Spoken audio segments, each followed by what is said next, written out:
ये 3 मिस्टेक्स 90% लोग रमजान में करते हैं और अननोइंगली अपनी हेल्थ को रिस्क में डाल देते हैं। मिस्टेक नंबर 1, सहरी स्किप करना। तो नींद पूरी करने के चक्कर में लोग कैलोरीज पूरी नहीं ले पाते और वो समझ रहे होते हैं कि जैसे इससे कोई ज्यादा नुकसान नहीं होगा, लेकिन दर हकीकत बॉडी को जो न्यूट्रिएंट्स चाहिए वो पूरे नहीं हो पाते। तो कोई बहुत भारी भरकम सहरी करने की जरूरत नहीं है। प्रोटीन को प्रायोरिटाइज करें, अपनी प्रोटीन का इंटेक सहरी में अच्छा रखें, जो कॉम्प्लेक्स कार्ब्स हैं वो भी रखें ताकि आपको पूरे दिन एनर्जी मिलती रहे, क्योंकि रोजा है, पूरे दिन ना कुछ खाना है ना कुछ पीना है, तो उसकी प्रॉपर प्रिपरेशन करें। और जितना आप अच्छी सहरी रखेंगे उतनी आपकी पूरे दिन एनर्जी लेवल अच्छे रहेंगे और प्यास भी कम लगेगी। लेकिन उसके लिए शर्त यही है कि आप जो डाइट में हाई फैट जितनी भी चीजें हैं ना उनको जरा कंट्रोल करें, जैसे कि पराठा, जैसे कि देसी घी का ढेर सारा इस्तेमाल। अगर आपने अंडा बनाना भी है तो वो कम ऑयल में भी पक सकता है। मिस्टेक नंबर 2, इफ्तार में सब कुछ एक साथ खा जाना। जैसे ही अजान हुई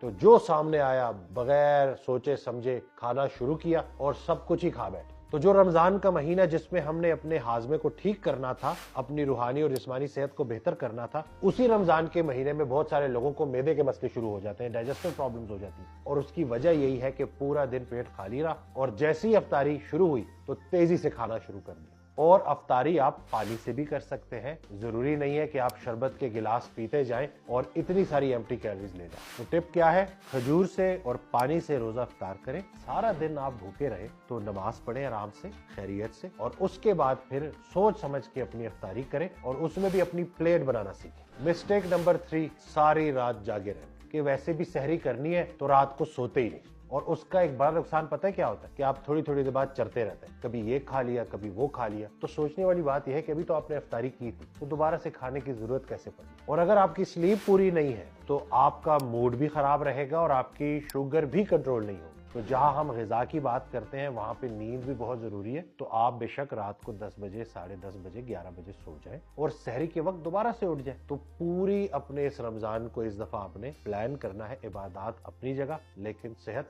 सबसे पहले। तो सहर और अफ्तार के जो आर्ज है वो एडजस्ट करें और कम से कम रात को 5 घंटे तो लाजमी सोएं। तो रमजान सिर्फ भूखा रहने का नाम नहीं, एक डिसिप्लिन को मेंटेन करने का। तो इन टिप्स पे अमल करें और अपना रमजान सेफ और हेल्दी बनाएं। तो आप सबको मेरी तरफ से बहुत बहुत रमजान मुबारक। और आप रमजान में भी अपनी हेल्थ एंड फिटनेस को बेहतर कर सकते हैं। तो ये एक्सक्यूज नहीं है, बल्कि मैं तो ये कहता हूँ कि रमजान बेहतरीन महीना है अपनी फिजिकल और स्पिरिचुअल हेल्थ को बेहतरीन करने का।